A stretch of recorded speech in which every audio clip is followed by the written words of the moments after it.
মাকে উদ্দেশ্য করে ১৪৬ বছর আগে প্যারিস থেকে বেলুনে ওড়ানো একটি চিঠি অস্ট্রেলিয়ায় পাওয়া গেছে। এই চিঠিটি কিভাবে অস্ট্রেলিয়ায় পৌঁছালো তারই খোঁজ করছে অস্ট্রেলিয়ান ন্যাশনাল আর্কাইভ। ফ্রাঙ্কো গ্রুসিয়ান যুদ্ধের সময় মাকে উদ্দেশ্য করে এই চিঠিটি উড়িয়েছিলেন এক সন্তান। ১৮৭০ সালে ফ্রান্সের রাজধানীতে বসবাসকারী এক ব্যক্তি উত্তর ফ্রান্সের নরম্যান্ডিতে তার মাকে উদ্দেশ্য করে এই চিঠিটি লিখেছিলেন। চিঠিতে তিনি জানতে চেয়েছিলেন মা ও তার পরিবার নিরাপদ রয়েছে কিনা।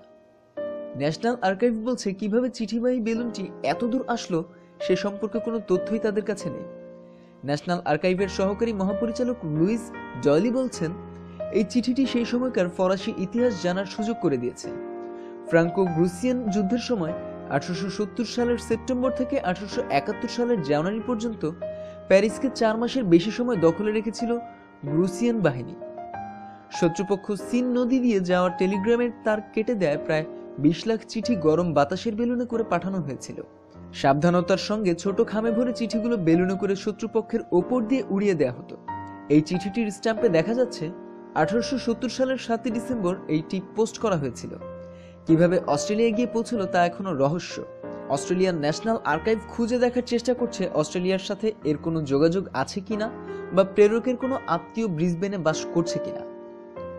পৃথিবীর রকমারি খোঁজখবরের জন্য সাবস্ক্রাইব করুন। ধন্যবাদ।